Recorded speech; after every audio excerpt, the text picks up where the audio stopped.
இன்னைக்கு வந்து ஃப்ரிட்ஜ் தொட்டியை கழுவி அதில் வந்து மீன் விட போகிறோம். இதில் வந்து ஃபைட்ரு விட போகிறோம், இதில் வந்து ராலி விட போகிறோம், இதில் வந்து நம்மக்கிட்டே பொறிச்ச ஜீப்ரா குட்டி விட போகிறோம், இதில் வந்து கப்பீஸ் விட போகிறோம். தண்ணியில் வந்து நம்ம மெடிசன் கலந்துக்கலாம், அப்போ தான் மீனுக்கு வந்து நல்லது. இதில் வந்து ஒரு செட்டு விட்டுக்கலாம், இதுலேயே ஒரு செட்டு விட்டுக்கலாம், இதில் வந்து 2 செட்டு விட்டுக்கலாம், இதுலேயே 2 செட்டு விட்டுக்கலாம். தண்ணியில் வந்து கல்லுப்பு போட்டுக்கலாம். நைஸ் உப்பு யாரும் யூஸ் பண்ணாதீங்க, கல் உப்பு தான் போடணும்.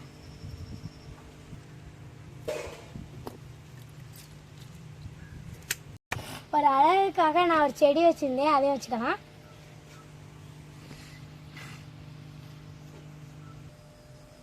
பாதாம் லீஃப் வந்து தண்ணியோட pH லெவலை வந்து மெயின்டைன் பண்ண, அதையும் போட்டுக்கலாம். பாக்ஸ் டைல் வந்து கொஞ்சம் போட்டுக்கலாம். ஃபைட்டர் என்ன சண்டை போட்டுட்டு தாய் குதிச்சிருவாங்க, அதனால ஒரு கம்பி வலி வச்சுட்டோம்.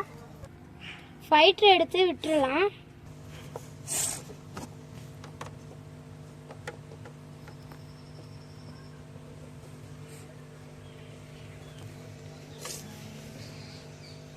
புது இடம் வந்து ரொம்ப நல்லா இருக்கும் போல, எல்லாம் ஜாலியாக விளையாண்டுக்கு இருக்குதுங்க.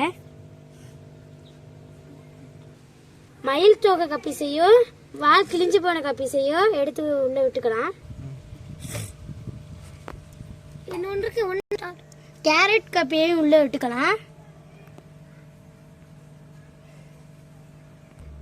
நியாண்டர்டாலுக்கு வந்து இடம் இல்லை, அதனால கப்பி வீட்டிலே விட்டுக்குவோம்.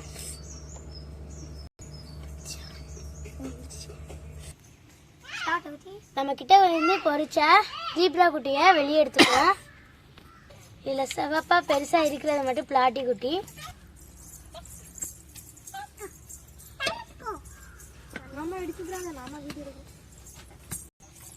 பாருங்க, நமக்கிட்டே பொறிச்ச ரோஸ் ஜீப்ரா குட்டி.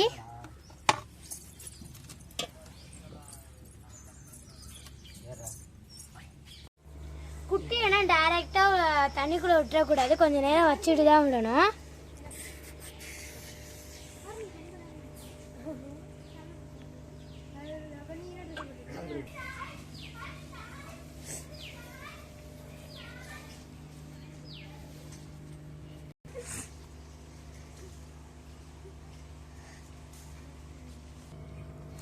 ராலே தண்ணிக்குள்ள விட்டுக்கலாம்.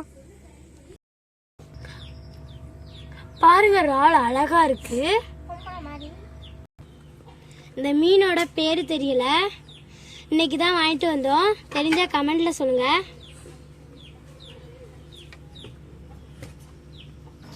இந்த மீனை வந்து கண்ணாடி தொட்டிக்குள்ள விட்டுக்கலாம்.